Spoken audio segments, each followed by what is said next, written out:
The views and opinions on this show do not necessarily reflect the views of ESPN Tucson 1490 AM, 94.9 HD Channel 4, or the Arizona Lotus Corporation. Spears and Ali, weekday morning 7 to 9 on 1490 AM, 94.9 HD4 ESPN Tucson. Out of time, they pulled off the shot. We're going to overtime. And Mr. Backer, you're quite prophetic. What's up, everyone? Welcome to Spears and Ali Overtime. Justin Spears here with my guy, Ali Farhang. I should say Merry Christmas to you, Ali. Merry Christmas Eve. Yes. Yes, right, buddy. We are talking all things NFL draft. It is officially draft week. The draft coverage starts on Thursday, goes all throughout Saturday. And Ali has been so giddy about this draft. Can I show the people what kind of madness I'm dealing with here? This is Ali Farhang's draft notebook, and this ain't it. Like, he's got a whole other notebook filled with all different long snappers and centers and punters. Like, Ali Kuiper Jr. is as real as it gets, man. This is his week. It's one of many weeks, man, and we're just absolutely ecstatic to have another guy that I think fits that motto, and that's Alex Kozora from Steelers Depot. Alex, welcome. Spears and Ali Overtime. Thank you, guys. I appreciate you having me on. Before we get into the analysis and talk about the Steelers, talk about maybe some Arizona Wildcats who are going to get drafted and some other NFL draft tidbits, I want to remind you guys that we are presented by Tucson Federal Credit Union, the Volpe team at Nova Home Loans, and Right Way Heating, Cooling, and Plumbing. So, Alex, as a guy who is a member of the Steelers Depot team, you guys have been doing a lot of great work over the years. But, man, looking at this week in particular, how crazy is it for you guys? Oh, it's pretty insane. I mean, there'll be a little bit of that calm before the storm, probably today into tomorrow, where things are, all the work is done, things are settled. I like to think that for NFL teams, it's relatively quiet because they've done all the work, and the draft is letting the chips fall into place, essentially. There's trades and the unpredictable nature of it. But for us, it's kind of us just seeing all the hours of speculation and where that leads. And some of it will be right, some of it will be wrong. But for us, it's still a pretty chaotic type of time. I'm wondering, do you envision the first night of the NFL draft, round one? Do you think there's going to be trades galore, like teams are going to be moving up in the order, or do you think it's going to be everything's going to stay the same? It's always hard to judge and evaluate. Just it's that unpredictable nature of it, and one trade can have such a cascading domino effect. Maybe a little bit less because I think the top two are settled in. Caleb Williams is going number one, and I'm pretty confident Jaden Daniels will go number two to Washington. And from there, maybe the draft opens up at number three. But when it's quarterback heavy at the top, you kind of have, and teams are quarterback needy, you might have some fewer trades there. But who knows, to be honest with you? I mean, there could be a run on tackles. You look at some of the top receivers, somebody trying to get that number 4 type of receiver. It takes one trade to start mixing things up. So it'll be active. There will certainly be some activity. It's hard to probably gauge to what degree, but there will certainly be some fireworks. Alex, I'd be remiss not to congratulate you, Dave, the Steelers Depot team. I think you guys just celebrated your 16th birthday, right? We did. And yeah, so congratulations on that. Thank you. And you guys have done over 300 player profiles, really take an in-depth look at a lot of guys that are draft eligible. Just a really kind of a global question. What's your overall opinion of this draft class? It's offensive heavy. I think with the theme of night one there could be 24, 25 offensive players drafted in the top 32, which I think the record is 18 or 19. They should blow by that, I think, pretty easily. It's very deep at tackle. It's strong at receiver. Obviously, there's a lot of talent at quarterback as well. I think it's weaker. Off-ball linebacker, safety, interior defensive line has a little bit of talent at the top, but I think it's certainly a stronger offensive draft than defensive class. And I think the draft picks are going to reflect that overall. I would say that the depth throughout, you get into day 3, it starts to really thin out. You had a record low number of underclassmen declare this year, only 54. And so that just creates less talent overall. The seniors don't drop as far, and you're still getting some of that COVID type stuff where players are older, some guys stay in school. That impact still kind of resonates a little bit throughout this draft class. But I would say it's certainly strong at some positions, receiver, tackle, cornerback, I would say as well, quarterback, but it's also, I think, pretty thin at other key spots. I want to get into specifics of some of those positional groups, but before I do that, this is a very draft nerd question. And who's your favorite long snapper? No, yeah, Joe Shimko from NC State. That's the guy. Alex Kozora will give you. He's on top of it. We'll give you his favorite long snapper. There's nothing you can say that's gonna strip him up. But Alex, we always talk about drafting the best player, the philosophy of drafting the best player available versus drafting for need. And I think most NFL teams, our Steelers included, even though they deny it, they mostly draft for need. In a draft like this, I'm looking at quarterback, I'm looking at offensive tackle, I'm looking at receiver. Those are really deep. And you could see somewhere between, I'm predicting 16 and 20 of players in those three positional groups being drafted in the first round. Why wouldn't a team like the Steelers or somebody drafting in the 20s, instead of, forcing it, and we're going to get into the centers, not as much as you and Dave did a couple of days ago, but instead of drafting, maybe they need a center, just like, look, we just had a cornerback that we would have never been able to get normal drafts. He fell to us. Why don't we just draft the best player that we know can play a long time versus trying to plug a hole that we perceivably have? It's a great question. And I do want to note, we have a scouting report on Joe Shimko, the long snapper from NC State. So you want to find out more about him, check out the site. No, it's the ultimate question of need versus value. And you're right, because it's going to be heavy at quarterback, because there's going to be a bunch of tackles, a couple of receivers that go, it will push down some really talented players. Will they get to 20? We'll see. If a guy falls like Terry and Arnold to making up things 19, he fell, doesn't get to Pittsburgh though. I think the Steelers' philosophy, while they always espouse we draft best player available, that's not totally true. It's where value and need intersect at the highest point. There's always a level of need and immediacy for that position. That's how they've always drafted, very largely speaking. So it's a great debate, but can you find a really good talent at a guy at a position that you need? And if you have the top corner and a top center and their grades are similar, do you lead center because it is a position that you really have to address more immediately than cornerback? But yeah, there's going to be good value for Pittsburgh. And that's probably why they don't trade down. It's probably why they stay at 20. Could they trade up too? That they don't have a ton of capital. They got a bunch of needs, but that's a possibility as well. So it's a really important, good question that you're asking, but it's hard to really say that for sure and give a great answer until you're on the board and you know exactly what's there, what's been taken, what's available, what offers you're getting. There's just so many variables that go into play. You mentioned on the offensive end, two of the deeper positional groups is offensive tackle and receiver. Focusing on offensive tackle, we just had on our show Jordan Morgan from Arizona, who's projected to go, late first round, early second round. I know you guys, I'm pretty sure you guys did a report on Jordan Morgan. Can you talk about Jordan Morgan and also just the offensive tackle class as a whole?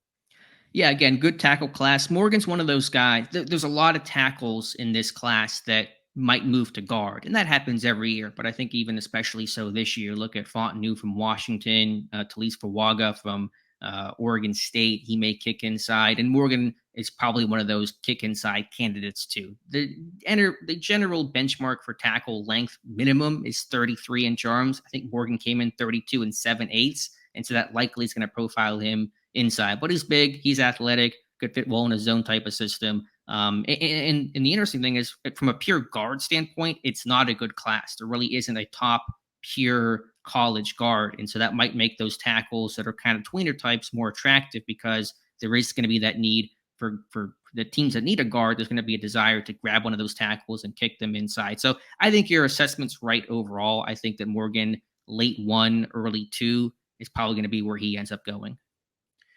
Jordan Morgan is going to be the first Arizona Wildcat taken off the board here, but there are multiple cats who are going to be hearing their names called.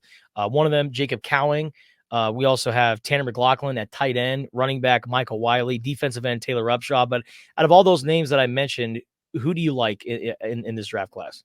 Yeah, there's different flavors. I mean, Cowing, obviously an undersized receiver, somebody can work out in space. And again, I think the depth at receiver is going to push some of these names down, and Cowing is likely one of them. I think tight end could really open up, because it's not a particularly great tight end class. Of course, Brock Bowers is going to be the top guy off the board, likely a top 10, top 15 pick. From there really isn't a consensus. So McLaughlin, I mean, his production was really good. He broke Rob Gronkowski's records at Arizona.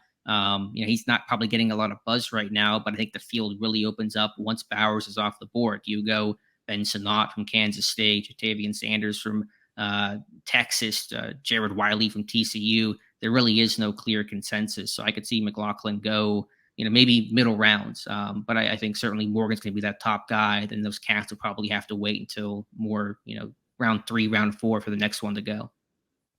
I know we on Steelers Depot, you guys have been talking a lot about Amarius Mims from Georgia, highest ceiling, kind of a boom bust kind of guy because he only got limited snaps last year.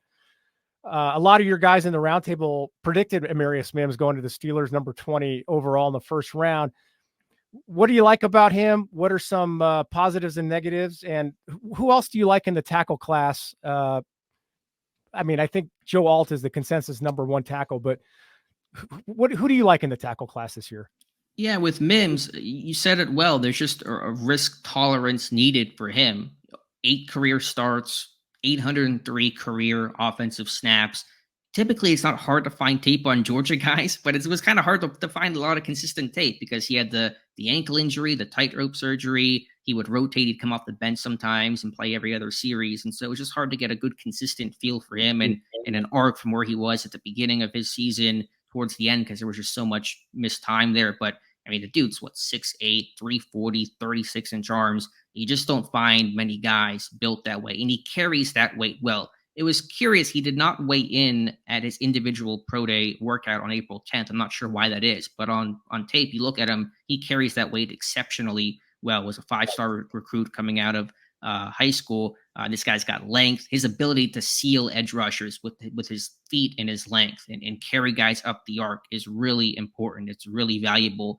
He's athletic. If he can be a bit more explosive, a bit more dominant as a run blocker, he's the guy that will just engulf smaller players. But again, how much do you bank the base of your draft class on a guy with his limited amount of playing time and exposure? That's going to be the concern there.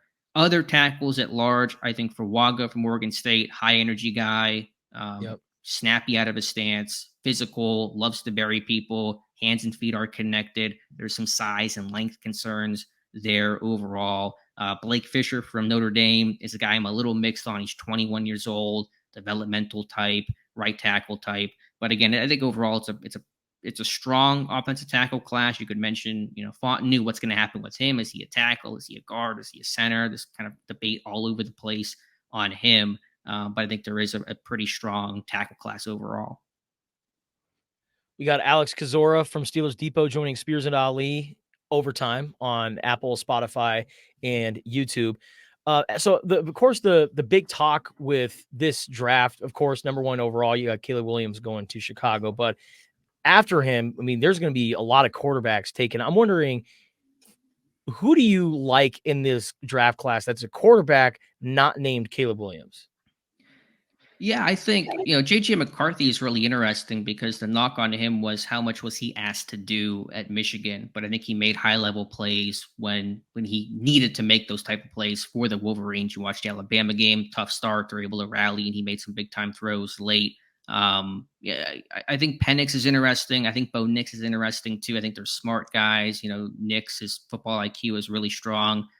That's the guy that Denver seems to really be high on, and we'll see if that happens or not. But I think the names at the top are pretty well known. I talk about some kind of tier 2 type of guys. I like Jordan Travis from Florida State. I know he's got the leg injury that hurt him in the pre-draft process. He was not able to work out. I think this guy's a winner. He's a gamer. I think he's better from the pocket. People give him credit for. He's athletic. You can do different stuff with him. He was playing receiver early in his career at Florida State. So that's a guy that'll fall because of the injury, but I think has the makings of a pretty talented type backup. I wasn't as high on Spencer Rattler from South Carolina. He's tough. He got just the crap kicked out of him at South Carolina. I wonder about the streakiness of his play overall. I think that's a concern. And then one guy I'll give you just super late name. I watched him really late in my pre-draft process was Tanner Mordecai from Wisconsin. Talk about a guy with a live arm, good velocity. He can be, I think, really highly accurate at times, but also has inconsistencies in his game. We're talking late round, 7th round, undrafted free agent. But that's a guy, Mordecai, the coaches loved him at Wisconsin, spoke highly of him. He was actually battling, I think he started his career at Oklahoma and battled Kyler Murray and Spencer Rattler for jobs. He transferred to SMU, then ended his career at Wisconsin. So I look at a guy like Mordecai as an undrafted type of guy, but somebody that I think has intriguing talent. Michael Penix Jr. is an interesting prospect to me because, he's a Heisman finalist this past year, put up insane numbers at Washington, but it seems like a lot of people are viewing him more as a mid to late first rounder, maybe rather than a top 10 because of his injuries, dealing with the knee and the back issues at Indiana. But that was a couple of years ago. So I'm wondering, why are injury issues from years ago all of a sudden becoming a thing that could knock him down the draft? And do you think that also the great receivers that were at Washington, highlighted by Roman Dunze, do you think that also plays into his draft stock kind of falling a little bit? Yeah, I don't know if the weapons and the talent hurts him that much. I have not heard that critique. It certainly, helped him at Washington, but I think he made, someone still has to get him the football. I couldn't throw to Roma Dunze. He wouldn't do well if I was his quarterback, so you have to have the quarterback who can get there. With the medicals are tough to evaluate just because you don't know what teams know and what kind of records they have. It's not always the short-term concern of he's healthy now. Yes, he can play right now. Obviously, Penix can. It's the longer-term concerns. Are there going to be residual effects? If you're drafting a guy in the first round, your intent, your goal is for him to be, on your team for 10 plus years. And so you get into, longevity and scar tissue type things, arthritic type of things. I don't know if those are concerns with Penix or not, but I'd probably generally say when you talk about injury proneness or injury history for guys that are currently healthy, the question becomes about some longer-term type concerns. I think about Darnell Washington, who Pittsburgh drafted in the third round last year. He fell because there were some longer term concerns about his knees and his overall health and ability to play 10 plus years in the NFL. But I also think it's a really good quarterback class as well. If this was 2022, then Penix might be the first quarterback taken. But when you have a bona fide number one guy and Caleb Williams out there and Jane Daniels emerges and you have McCarthy and May, you got some really talented quarterbacks as well that push down somebody like Penix, who is older and has those injury, at least that history of injury. It's interesting. I think you saw the dichotomy of Penix in the college football playoff, because against Texas, he had some time in the pocket and he was pinpoint accurate, and he actually used his feet in that game. And then in the championship game, Michigan put some pressure on him and he missed some open guys. He didn't play his best game. So I think those two games, you kind of saw the dichotomy of Michael Penix. It's always curious to me. The NFL has become so sophisticated. There's so much analytics, so much due diligence that's done. Why does it seem that it's so hard to really nail down whether a guy is going to be able to play quarterback in the NFL, Alex? I mean, it seems like it's just kind of an art, not a science. And if you look back in past drafts, I think other than 2018, like most likely half the guys that are drafted at the quarterback position in the first or second round are going to be playing for other teams in 3 years. It's a fantastic question. And if I had the answer, I'd be doing something else than this right now, probably, because I would sell that to every single team and be the richest man in the NFL. I think you said it well. It is art, not science. There are so many variables. When you ask the question, just kind of broadly, why did a player not work? Why did a player fail? It can be so many different reasons. It can be a character issue. It can be an injury issue. It can be a bad scheme fit. It can be turmoil within the organization. And typically when these quarterbacks go early, they're going to quote unquote bad teams that don't have the supporting cast, teams that are going through different coaching staffs. And, you fire your head coach and you fire your OC a year or two into your quarterback you drafted, you hinder and hamper his process. And the new quarterback, the new head coach and new system regime that might come in might not be as high on the guy as the old regime was, or might have a different scheme or different system or a different quarterbacks coach that doesn't mesh and gel with the guy that you took. So again, there's just a million different reasons and factors why there are so many variables. It's not just about, is the player talented or not? There are just so many other touch points around him that can impact his success or failure in the NFL. But I would generally say, the instability of NFL organizations and the constant turnover and change can really hamper that process from when you go to evaluate the player himself to everything around him that impacts him. You get into a really broad conversation that can have a lot of impacts and effects. Is the reasons that you just mentioned before we get into Steelers Depot Light,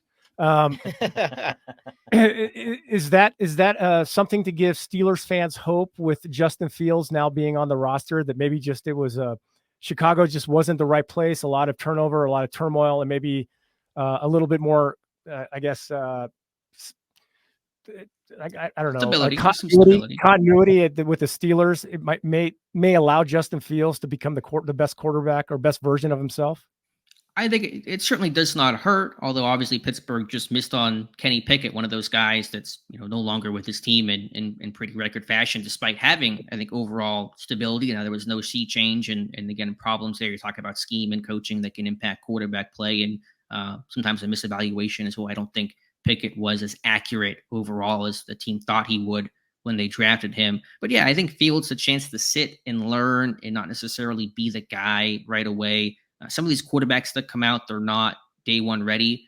I never sit there and say that a rookie quarterback has to start or a rookie quarterback has to sit. It's whenever he's ready. But there are teams that have to play these guys before they probably are. I think one reason why Patrick Mahomes was so successful was the Chiefs knew he was not day one ready. And he got to sit for essentially his entire rookie season and learn. And they gave him the keys his sophomore year, and he ran with it to become one of the greatest quarterbacks of all time. So, yeah, I think it certainly helps if Fields will get to sit and learn and be in a bit more stable situation. But it does not guarantee his success. He's got to work on his own issues, and sitting does not necessarily improve that. He's got to get the ball out quicker and play smarter and play with less variance and more consistency. So those are things he still has to work on. There'll just be some more time and structure for him, I think, to be able to work on those things. We focused a lot on the offensive end, and it is an offensive draft, as you mentioned earlier.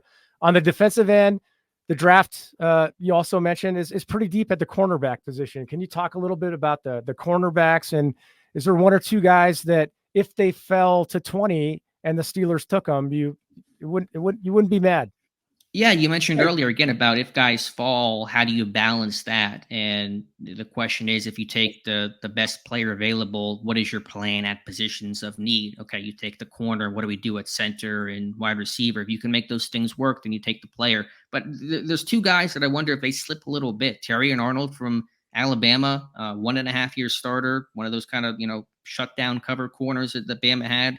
Opposite of Kool-Aid McKinstry. He's physical. He's aggressive in man coverage. He picked off 5 passes this past year. Really interesting guy overall, I think, with room to grow. Quinyon Mitchell from Toledo had a great Senior Bowl week. And we talk about what are the importance of the Senior Bowl and the Shrine Bowl and those types of events.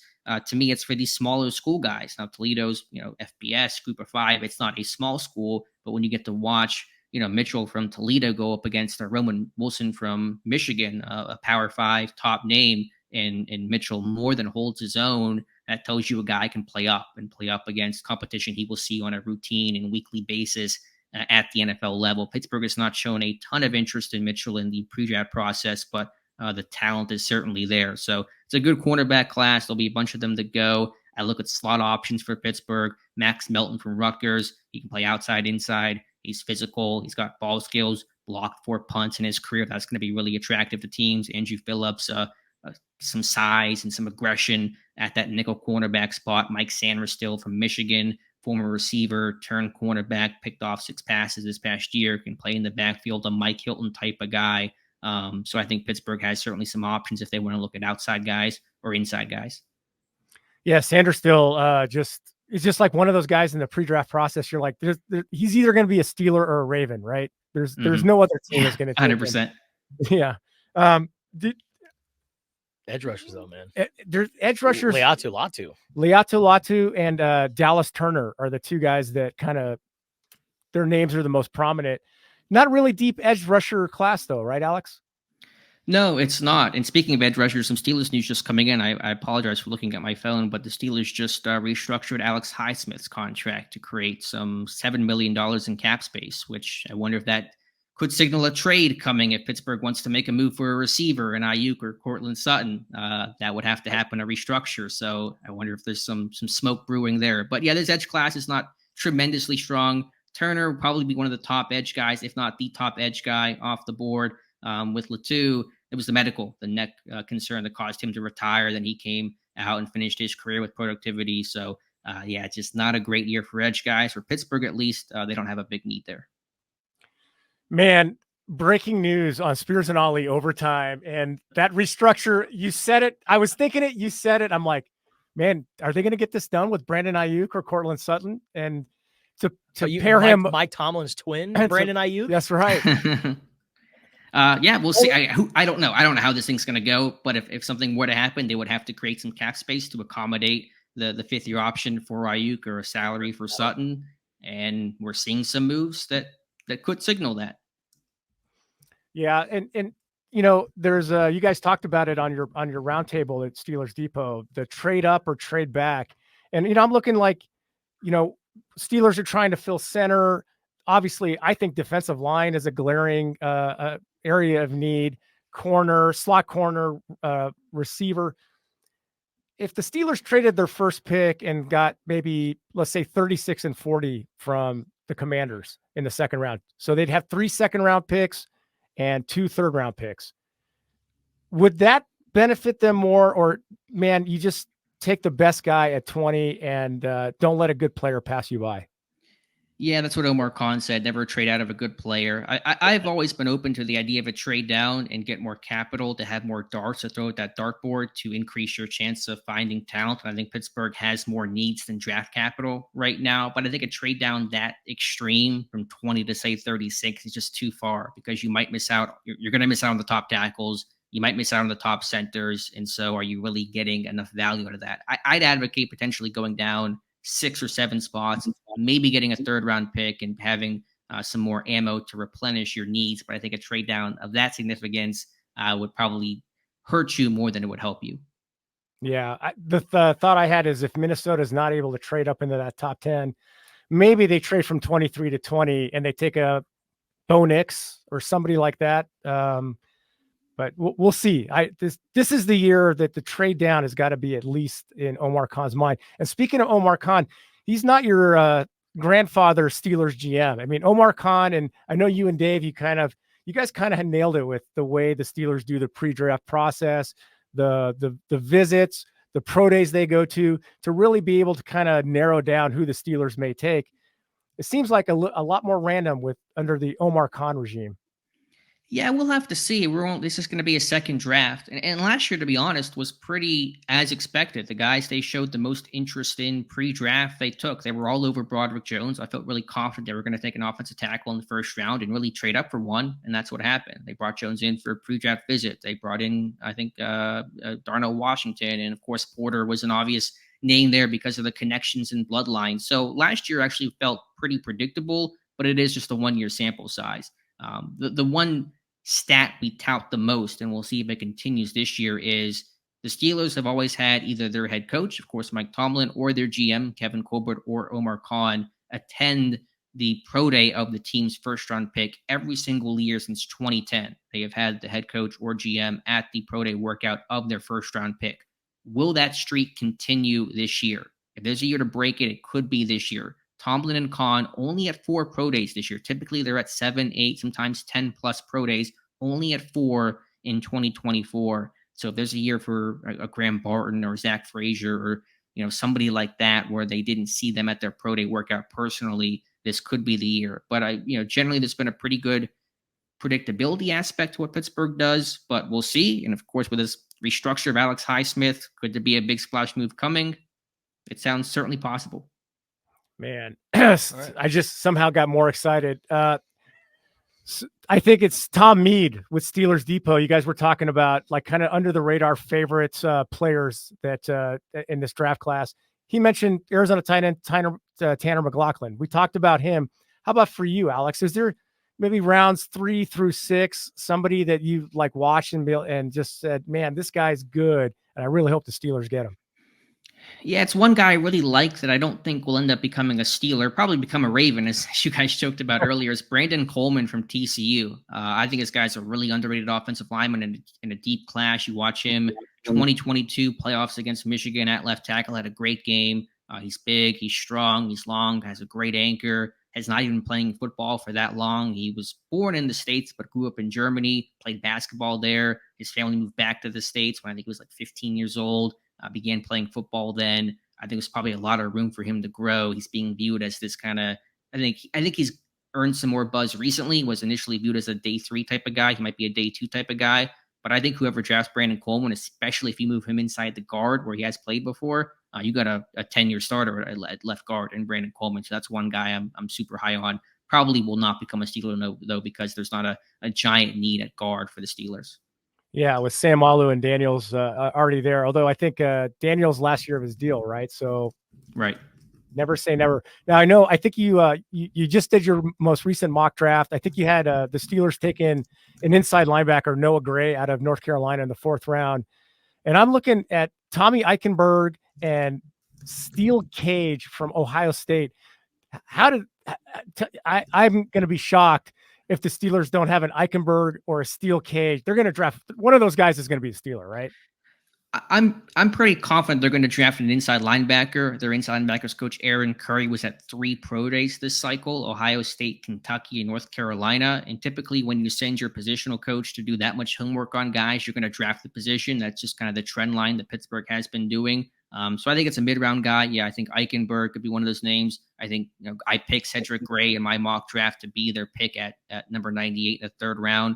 But they've been doing their homework there. They want better depth at the position. They were hampered by injuries last year so much. Cole Holcomb coming off a severe, just a terrible knee injury last year. Uncertainty about his future. Landon Roberts, a really talented player, stepped in well, but older last year of his contract. They're going to add an inside linebacker, I think, mid-rounds. It's just a matter of what that name and who that name will be.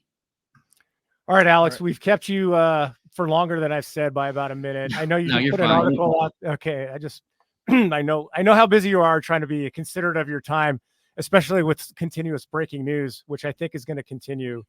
You just did an article, 7 things you think about the 2024 Steelers draft. You can go through all 7 or you can go through a few of them, but tell the people some of your thoughts. Yeah, one of them is I think they will target an inside linebacker in the mid rounds. And I make mention of that because I think you talk about what people conventionally view as their needs and intentions in terms of what positions the Steelers will draft. You think about wide receiver, you think about offensive tackle, center, defensive line. You don't hear about inside linebacker as much, but I think just based on their activity, whether you agree with it or not is besides the point.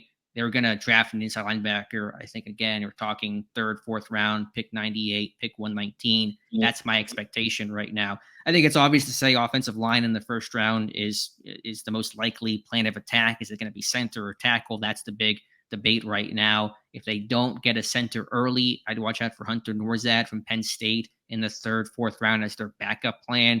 They would want somebody that has experience, who is smart, could potentially step in right away. Norzad was at Cornell before transferring up to Penn State for 2023. And so the Cornell guy, good football IQ, that's going to be important to them. I think, guys, ideally they would want that big physical yak type of wide receiver. I had a tough time trying to find exactly who that name was that they've shown interest in. Now, it could be a trade considering the move they just made with Highsmith before the draft, which again is super, super interesting. But I think they do want that big physical yak type of guy at wide receiver. And then just kind of, they'll focus on special teams. There'll be guys that have value in that. Pre-draft visitors, some of those names will become draft picks, and they won't have a terribly large undrafted free agent class because their roster's already, pretty filled out at this point. So those are just some of the things I think about when it comes to Pittsburgh in this year's draft. Yeah. I was going to just real quick. The receiver class being so deep, you got guys like Malachi Corley, Ade Mitchell from Texas, Xavier Legette. Is there one of those guys the Steelers or teams have been looking at more prominently and could really be something in the 2nd round? Yeah, I think Legette would be the type of guy they're looking for, somebody that's big, rocked up, good after the catch. Legette's so explosive. There's some rawness to his game, a 1-year guy. Question how well he can separate. I think Malachi Corley is interesting as well. Talk about, yak guy, physical, bowling ball, gotten a lot of Deebo Samuel type of comparisons, but 70% of his yards this year came after the catch. They had to manufacture his touches so much. He was a slot guy. His route tree's really underdeveloped and unrefined. And so I think Pittsburgh wants more of an outside guy that's a bit more plug and play ready. So they've done their homework. I think day 2, I think round 2 of 51, assuming a trade for these receivers does not occur. Ricky Pearsall, could be a guy. Roman Wilson from Michigan. but I think they would like somebody ideally with some size. I know they have not shown much public interest in these names, but Keon Coleman from Florida State feels like a type of guy they would want. And then also Jalen Polk from Washington, one of those 3 Huskies receivers who will get drafted along with Adunze and Jalen McMillan. But I think Polk or McMillan, but I think maybe Polk could be a guy they would look at 51. Yeah, really high on McMillan. All right, Alex, anything you're working on that people can expect to see on Steelers Depot in the next few days, or probably 1,000 things you're working on? Yeah, 1,001. Yeah, but what I'll have tomorrow on the site for Thursday is a draft day packet where we compile all of our scouting reports, mock drafts, studies that we've done, pro day type information. So it'll be a one-stop shop for you guys to get all your information on all the draft information we've gathered over the last 3-4 months, put it in the one place so you guys can check it out all in one post. It'll be an encyclopedia essentially, but it'll be a lot of great information to get you ready for draft day. Hell yeah, man. I'm telling you, if you love football, if you love the draft, And the Steelers. SteelersDepot.com has got all the information you could ever wish for. And if you love the Steelers, what is wrong with you if you're not going to Steelers Depot? And I follow at Steelers Depot on X, and I follow at Alex_Kozora on X. And I'm going to tell you, during draft day, especially my favorite time, rounds 4 through 7, I am continuously checking their X feeds because they're giving me up-to-date information on the guys the Steelers are getting, everything about them. Alex, love your work. Appreciate you and Dave. Got to get you to an Arizona Bowl. Dave came down last time, and love to host you too. And speaking of Quinyon Mitchell, Toledo in the Arizona Bowl, Arizona Bowl alumni. Yeah. So really appreciate you being on, Alex, and keep up the great work, dude. Thanks, Alex. Appreciate it, man. Thank you, guys. I appreciate you guys doing a fantastic job. I will get out to Arizona one of these days. Maybe next year. We'll figure it out. And then I'll go to Pittsburgh and we'll have Primanti brothers I was together. about to say, man, what's your Primanti brother order? Capicola, I think for me. I just kind of go, pretty solid on that. But we'll get you guys out there for sure. Yeah, that was awesome. Heck yeah, man. Thank you, guys. Thanks, Take care. All right, and that'll do it for this episode of Spears and Ali Overtime. Check us out on Apple. No more draft talk? Oh. You guys are just laughing at me because I just want to keep asking them questions. I hear these little giggles. Well, it is just so funny because, like, you started saying, oh, and real quick, one last thing. Yeah. At like the 26-minute mark, and then freaking 10 minutes later. I know. Real quick. I know, man. I love it. But I love it. I mean, Justin's getting the me treatment on this show. Let me ask you. Let me ask you though. You're gonna really quick. We got 30 seconds. We've been over by 4 minutes. You're gonna turn into the NFL draft. Alexis is gonna be sitting next to you. One of the guys we talked about, Keon Coleman from Florida State receiver, and you're gonna start saying, "Oh yeah, you know what? He's got really good long speed and he returns some punts and kickoffs." I know the Steelers are kind of interested, and your wife is gonna look at you and go, "What are you talking about?" You're going to be more informed in this draft than you've ever been, just off of that.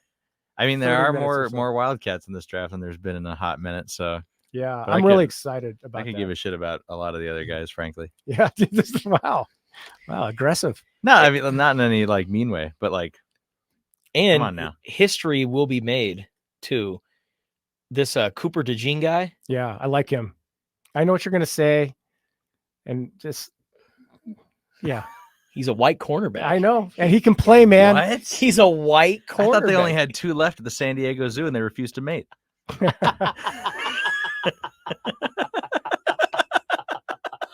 one of them was Ryan Gosling from Remember the Titans. And the other one's Jason Sehorn.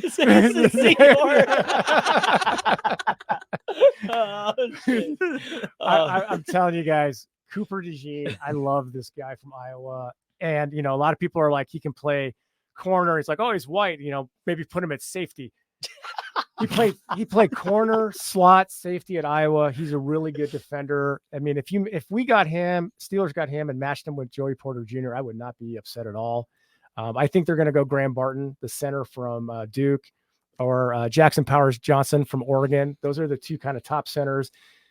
If they go to the second round, they might trade up a little bit. Zach Frazier from West Virginia is also pretty good, but those 2, Graham Barton and JPJ, JPJ, those guys are probably the top 2 centers and probably where the Steelers are going, but who knows, man? I think it's going to be a crazy draft. I think you're going to see lots of trades right now on DraftKings. The first round, the over under on trades is 6.5. in the first round. In the first round. Wow. I think you're going to see a lot of movement in the first round. The Steelers haven't traded down and since like they got Casey Hampton. They went from 16 to 19. I think you can see the Steelers trade down for the first time in over 10 years, 20 years. And I think that you are going to see 6 quarterbacks in the first round. I know some people are saying Bo Nix and Michael Penix are going to get moved to the second round. I think you're going to see 6 quarterbacks go in the first round. I think you're going to see up to 7 receivers taken in the first round. And I think you're going to see up to 7 offensive tackles in the first round. So you're talking about 20 of the first 32 picks could be offensive tackle, receiver, and quarterback, which is why I asked Alex that question is that, man, 3 position groups are taking so much of the draft, and you are going to have the opportunity, if you're not taking a quarterback, an offensive tackle, or a receiver in the first round, you could have an opportunity to get a really good player drop to you that normally would go a lot higher. Yeah. And so do you take that value, or do you say, oh, we really need we need a tackle, we need a center, we need a linebacker, or do you reach for filling that need? It's kind of philosophically, it kind of bugs me when you reach to fill the need as opposed to taking the best possible player. Mm-hmm. And it happens more and more and more and more often.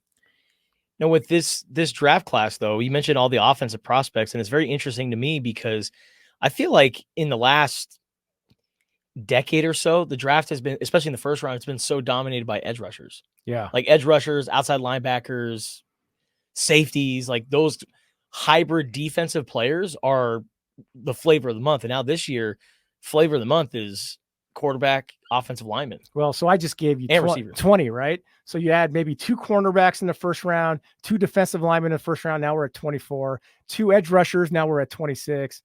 I mean, there's a lot of really good other positions that there's some really good football players, but teams are going to draft for need.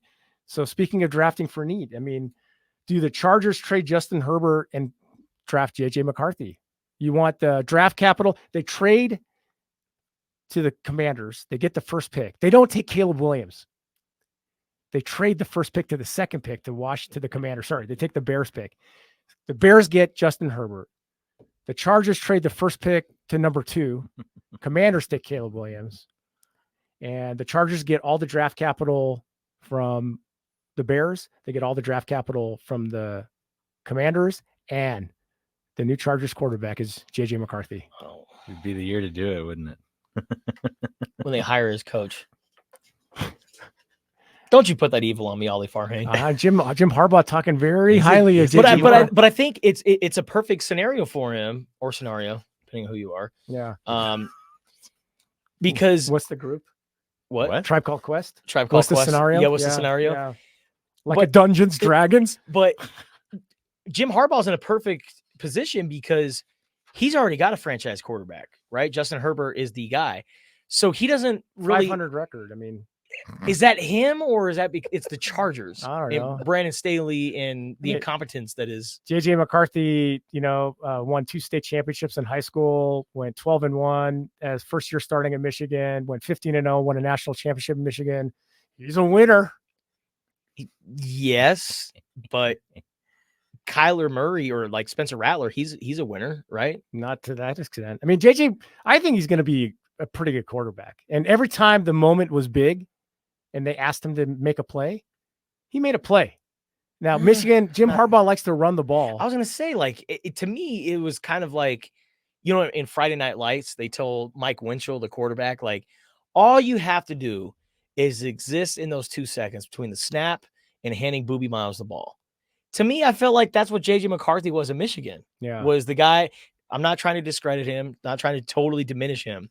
I think he's a solid quarterback. But the fact that we're talking about him being a top 5 pick, I'm like, what are we doing, guys? I mean, Alabama, Michael Penix is a way better quarterback. I don't know. Bo Nix is a better quarterback. I don't know, man. I mean, I know he had Roman Wilson at receiver, but like, think about the weapons Bo Nix and Michael Penix had. And I'm not trying to diminish him, but against Alabama and against Washington, there were moments in that game where Michigan needed JJ McCarthy to make a play. And I know he's got Roman Wilson, but he didn't have a lot of other weapons. He had Blake Corum. He had that other running back. By the way, solid 100%, take it to the bank.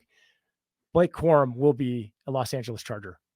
Oh yeah. There's just Yeah. is there any doubts that the Michigan running back Blake Corum, they don't have They have Gus Edwards. Yeah, sweet. The Chargers. Yeah. Gus Edwards is a good running back. 5 fantasy points a game. But what the guy they had last year, Eckler. He's in Washington now.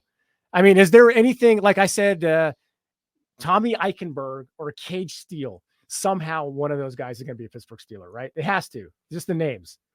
Blake Corum is going to be a Los Angeles Charger. And as soon as that name goes up and the card gets, read, I am going to text you, Justin, and be like 100%. If the trade happens, they do trade to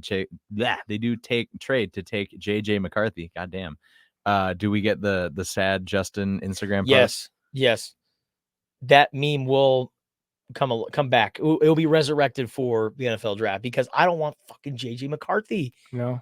I don't want fucking JJ McCarthy as my quarterback. What if Justin Herbert is putting up insane numbers right now? He is the guy. Justin Herbert is a bona fide top 6 quarterback in the NFL. Yeah, I would say. He Right, keeps getting longer. that's pretty safe. I don't know. I mean, what was like he's good. All right, I don't want to. He's a good quarterback, man. So Chicago calls you straight up first pick in the draft.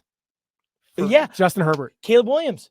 I will happily take Caleb Williams. So you're good. Just don't want JJ McCarthy. I just don't want fucking JJ McCarthy. Yeah. Drake May, Jaden Daniels. Nope. Only Caleb Williams. Caleb Williams or Justin Herbert. Delora. So Andrew, you're making me into a joke, and I tell you what, you are not going to like the punchline. Yeah. Ooh. Wow. There's Carla from Cheers. Chargers draft 6. We're turning this into like a little Chargers depot. Yeah. Number 6 in the first round. Right? They lost Keenan Allen. He's now in Chicago. Mike Williams is now a Jet. Don't tell me about Quentin Johnson. Okay. He's good, but he's not a number 1 receiver. As he didn't show it last year. Mm-hmm. Malik Neighbors. That's the guy. That's the guy. Mercurial LSU wide receivers. Those usually turn out good. Oh boy. Yeah, I mean, Justin Jefferson, not bad. Jamar Chase, pretty good. Odell Beckham. Yeah, maybe he gets a little bit too much hate. Malik Neighbors is awesome. Brian Thomas, his running mate, the receiver, really good too. In fact, it'll be interesting to see which one has a better NFL career because I'm really high on Brian Thomas. I love Malachi Corley from Western Kentucky. Mm-hmm. The dude he led in advanced stats the most missed tackles in all of college football last year. Shake and bake. 77. He's got that Deebo Samuel build, and he's tough and he's physical. I love Malachi Corley. If the Steelers don't make a trade for a receiver, I can see him or Ricky Pearsall. I like Ricky Pearsall too. Teaming him up with George Pickens would be awesome. I think really good. But Malik Neighbors, number 6, huh? Malik Neighbors. I mean, any other wide receiver. I mean, I know Marvin Harrison Jr. is the top wide receiver, but he's not going any further than number 4 overall to the Cardinals. Yeah. Right. Well, and the Cardinals could make that trade. So I want to talk about the Cardinals, right? You got Kyler Murray. You've put all your money on him. The Cardinals do not have a very good roster.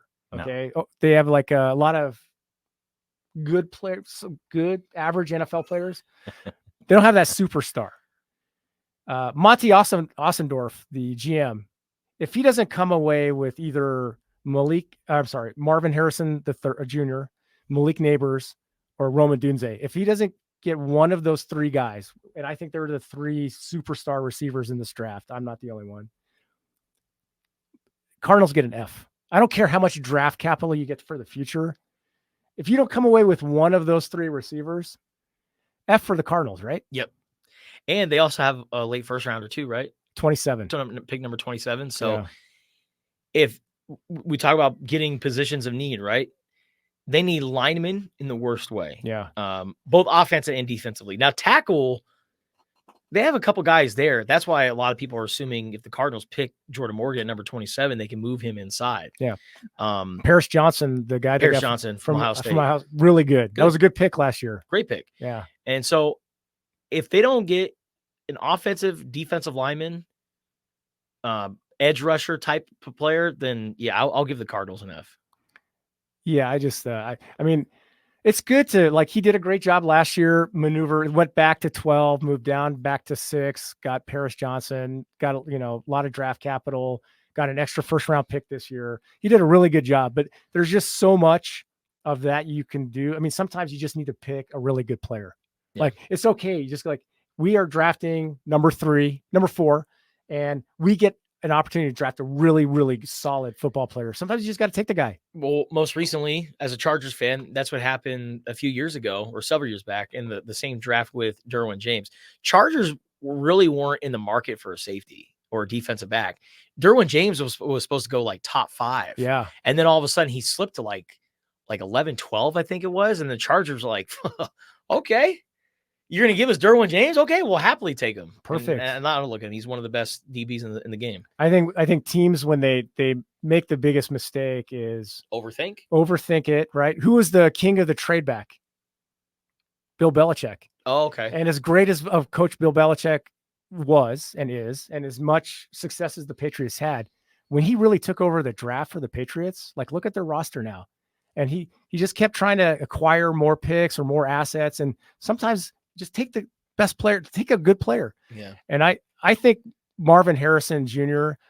and Rome Odunze and Malik Neighbors, those guys are like, if you want to support your quarterback, offensive line for sure, man, give him a good receiver. Yeah. I mean, I like Mike Wilson, but I think one of those guys they got to get one of those guys. So maybe they can move back to, maybe the Giants want to get a quarterback. Maybe they can move back to 6 and get, still have a chance to get one of those guys. I don't know, or just pick Marvin Harrison Jr. He's really, really good. You know what team I think is going to be taking a few wide receivers in this draft? The defending Super Bowl champions. Kansas City, yeah. I can see, we talked about him with Alex Kozora. I can see like a Day Mitchell from Texas, Xavier Legette from South Carolina. I can see one of those two guys going to Kansas City. But I really like Roman Wilson from Michigan too. Don't be surprised if he gets drafted a little sooner. And then the other guy that we talked about from Florida State, Keon Coleman, your new favorite player. A lot of buzz. He's like there's some buzz out there of like guys that are being projected in the first round. He's the guy that you never see on any mock draft, because there's going to be guys in the first round that are not on any list that we make or anybody else has made. Guys who are like projected at number 50. Yeah. And then they go 22. Keon Coleman is one of those guys. Some people really, he's very dynamic. Some people really high on him. All right. Andrew, you maybe you can add to this. I don't know how much NFL draft you have watched over the years. Not much, but a little bit. What was the biggest, like, what the fuck moment during the NFL draft? To me, it was when Darius Hayward-Bay got picked by the Raiders. Oh, got you. So not just the Steelers, but because you mentioned, like, some guys who are not on the radar get picked up in the first round. I'll never forget watching that draft. And Roger Goodell comes out on the stage, and I forgot what pick they had, but it was top 10, right? And then he said, with the blank pick in the 2004-5 NFL draft, the Oakland Raiders select Darius Hayward-Bay. Yeah. I'm like, who the fuck is it? Darius Hayward-Bay. And then they started going into his profile, and they're like, he ran the fastest 40 in the draft. He is so fast. I'm like, haha, I get it now. That's a Davis pick for sure. So I think that happens every draft. There's going to be one tomorrow night. There's going to be one guy's name call. We're going to go, what the fuck? Like, just give me the job and let me help you win. Right. But what is renownedly known as one of the greatest quarterback class of all time, Elway, Marino, Jim Kelly, the New York Jets, with the 7th pick in the draft. Are they going to fumble it? No, they went up to the podium. They went up to the podium, and Commissioner Rozelle looked kind of twice. He goes, the New York Jets with their first pick in the 1983-84 NFL draft, pick Ken O'Brien, from Cal State Fullerton or Cal State something. I don't even wherever Ken O'Brien went to school. I don't even think he plays football anymore. And he was okay. He was an okay quarterback, but that was like out of nowhere. And then you got Baker Mayfield going number 1. Yeah, but I did not see that. I thought it was gonna be Sam Darnold. remember the Buffalo Bills took what's his name, Emmanuel. Oh, EJ Manuel. EJ Manuel. Yeah. And then like Tennessee took that Washington quarterback, Jake Locker. That happened in the same draft. That happened in the same draft. So, there's that moments every draft is like that. I mean, you could see, I think Alex said it perfectly. As soon as it's on the clock for pick 3, I think all hell's going to break loose. I think it's going to be a really fun night. So Caleb and Jaden? Those are the 2? Yeah. Now, Jaden, I don't know if you heard this, but he does not suck. That gentleman is pretty good. That gentleman does not suck. And he didn't need anything in that locker anymore. LSU took good care of him. Yeah. But there were some comments about he wanted to play for Antonio Pierce because Antonio Pierce recruited him. That's right. At ASU. And there was some comment, there was some kind of friction with him and the Commanders at number 2. And supposedly they ironed it out. And the odds went from Jaden Daniels going number 2. It went from minus 130 to now it's minus 400 and something. Oh, wow. So he's probably going number 2 if you're a betting man. Mm-hmm. If no Jonte or yes Jonte, full Jonte, full Jonte, yeah. Never go full Jonte, but full Jonte. I bet under on rebounds for Jonte Porter. Yeah, I got 80 grand. I got 80 grand on it. What? Who the fuck's Jonte Porter? Be cool. He's out of the game. Be cool. Just be cool for once. Kings are coming back. One of those 3 guys. If you guys don't know, it's on X. It's a great clip. Great TikTok, I think. Most likely teams to trade up for a quarterback. Ooh, don't fucking say the Chargers, Andrew. We covered the Chargers. I wasn't going. We had already put that into the universe. God, he thinks I'm so evil. You're an egger honor. You're an egger honor. I'm but a lowly trickster god. Yeah, you're an egger honor. That's such a Seinfeld term. You're such an egger honor. I don't have any more eggs left for that. No, you got a lifetime supply of eggs, and you know it. Don't even deny it for a second. I just want to save them. Who do I think trades up for a quarterback? Man, Minnesota, 11 and 23. I was going to say the Vikings, right? Do they have enough to trade up and get the guy they want? And Kevin O'Connell was at a church meeting, and somebody asked him about quarterbacks, and he gave a really good, interesting answer about you can really, you look for the talent, and you can quarterback's lower half is really important. His feet, the way his mechanics are with his legs, and Kevin O'Connell said, I can coach that. And you know who that's the draft analysis of? Who? Drake May. Super talented, got to work on his lower half. Coincidence? Who knows? I don't know if they're going to be able to get to number 3. I mean, New England needs a quarterback too. Does New England trade out again? I heard Jonathan Kraft is controlling the draft, and they need a lot of players. Does New England pass on a quarterback and try to just get more guys? Minnesota would have to trade 11, 23, their first round pick next year, and maybe even more to get to number 3 and draft Drake May. Sneaky team? Broncos? Because they have Jarrett Stidham, Zach Wilson, and Ben DiNucci. The Nooch. My guy Nooch. You know who's been connected with Denver? It's Bo Nix out of Oregon. That's such a Sean Payton pick. They would work perfectly together. Sometimes it's just like you look at it and it's like it is what it looks like. That guy's a Bronco. Bo Nix, Bronco. So I could see the Broncos go if they don't trade up, getting Bo Nix. Raiders trade up for Michael Penix. Well, they have Jimmy G right now, and no Jimmy G. Where's Jimmy G at? Jimmy G is a backup with somebody. I can't. The Rams maybe, or I don't know, somebody like that. Oh yeah, you're right. Probably got like a front office job or something now. They got Aiden O'Connell, Gardner Minshew, Gardner Minshew, little ass boy. So you got you got two guys. Aiden O'Connell showed some flashes last year. Gardner Minshew, the best backup in the NFL other than Justin Fields. Yeah, he's shown it. He played fine for Indianapolis last year. You want to get a young guy? Do they trade up and go get Michael Penix? I think there's going to be 6 quarterbacks in the first round. Jaden Daniels. I don't know if they can get to number 2. I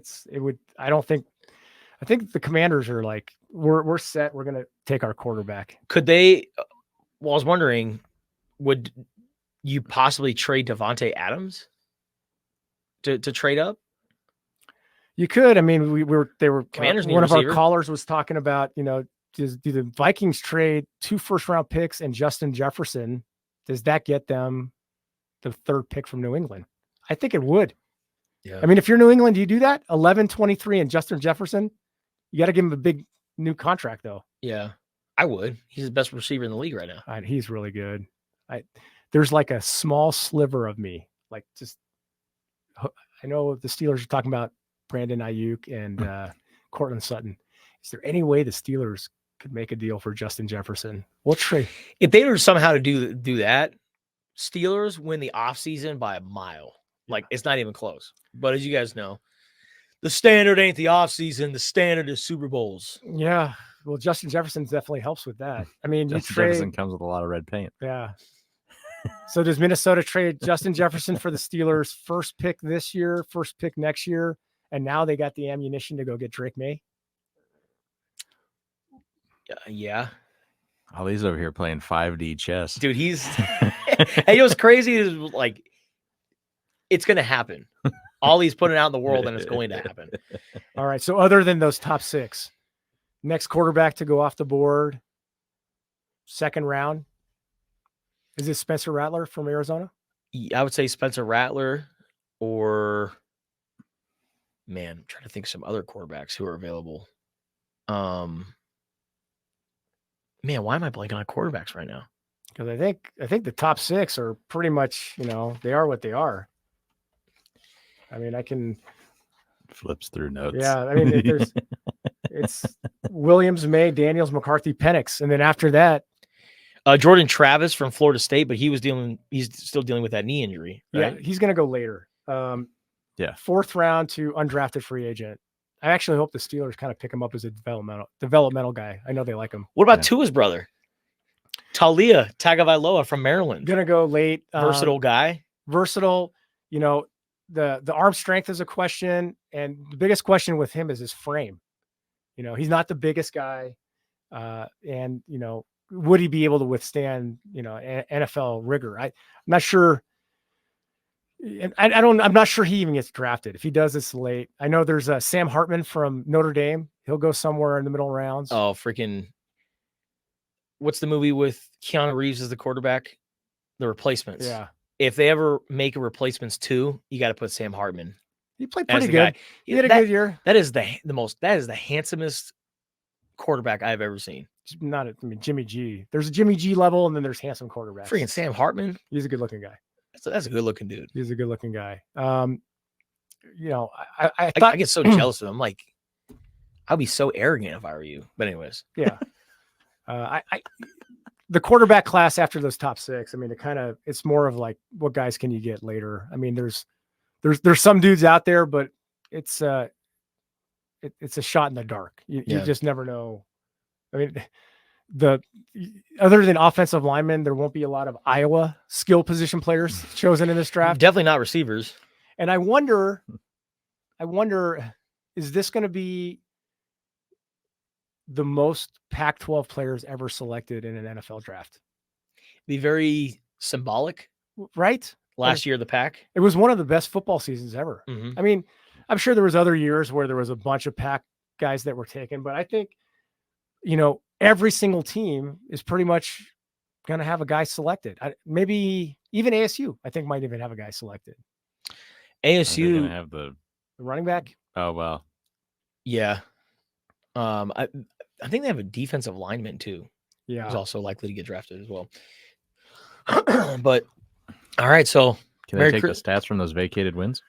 Yeah, man. Guys, thanks. Yeah.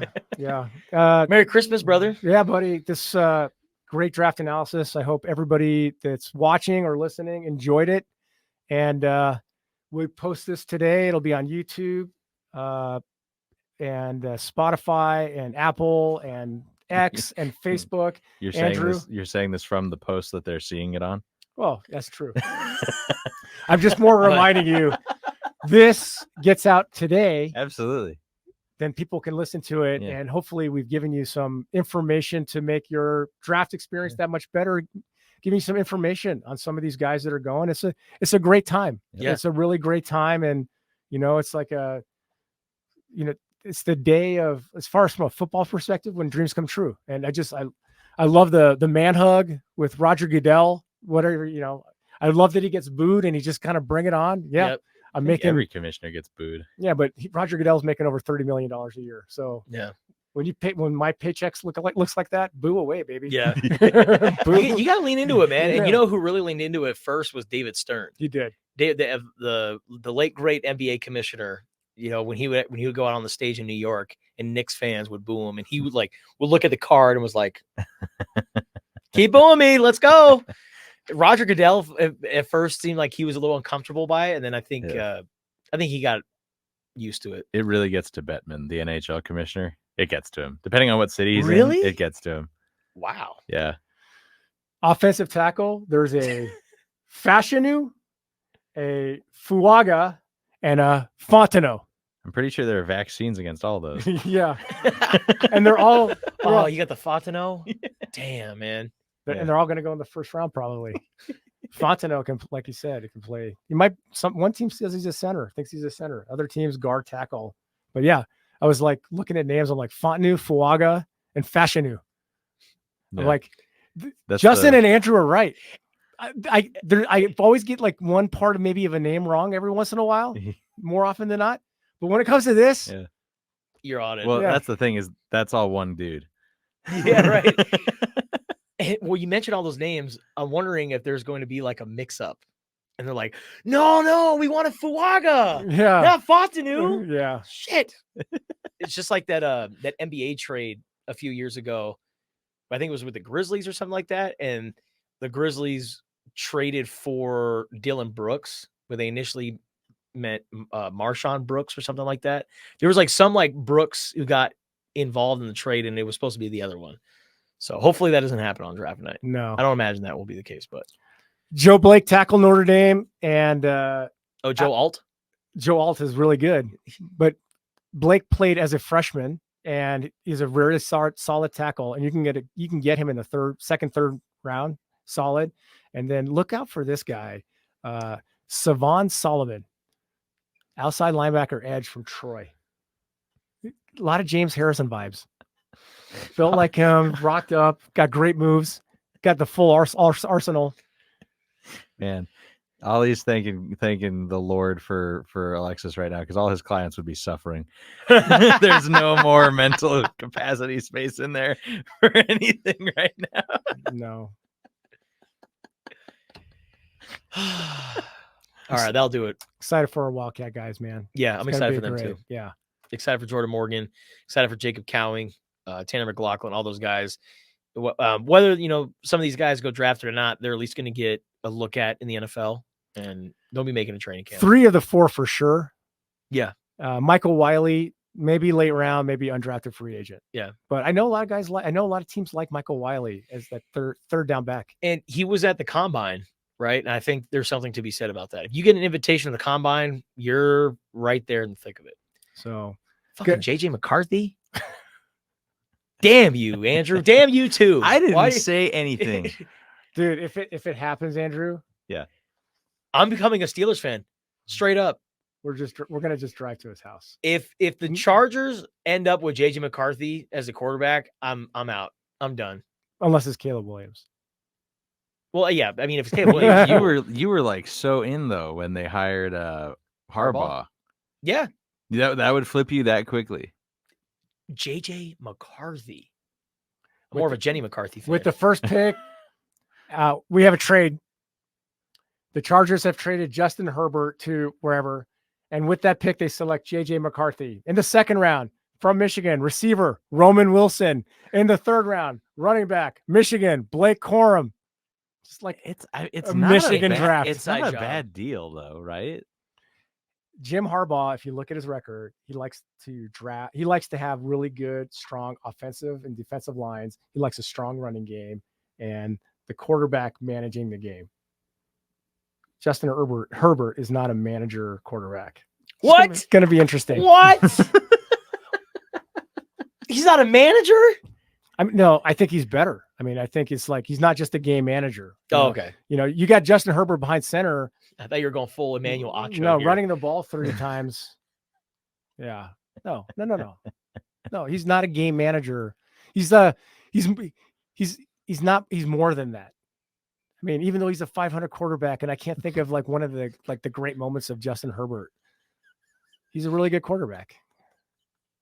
You're more than a game manager, Ali. Maybe if they run the ball more and they're more physical and, you know, he gets the defense together, maybe the Chargers can actually be something, you know, maybe help Justin Herbert out, to your point. Don't put it all on his shoulders. He's going to have a whole new receiver cast. Mike Williams, Keenan Allen gone. Now they're going to have some new blood in. We'll see. Malik Neighbors or Rome Odunze are going to be a Los Angeles Charger. Malik Neighbors or bust. Yeah. All right. Not Rome, huh? Oh, Dunze's pretty good too. He's really good. Yeah, man. he's pretty good. All right, that'll do it for this episode of Spears and Ali Overtime. JJ McCarthy, damn it, man. Fuck. Listen, nice guy. He smells blood in the water now. Wait till we tell him who just became a part minority owner of the Chargers. Jenny McCarthy. All right, subscribe, rate, and comment the Spears and Ali podcast wherever you get your podcasts, and check us out on YouTube. Thank you guys for watching and listening. Is that Jenny from the block? I think that's like 90210, isn't it? I don't know.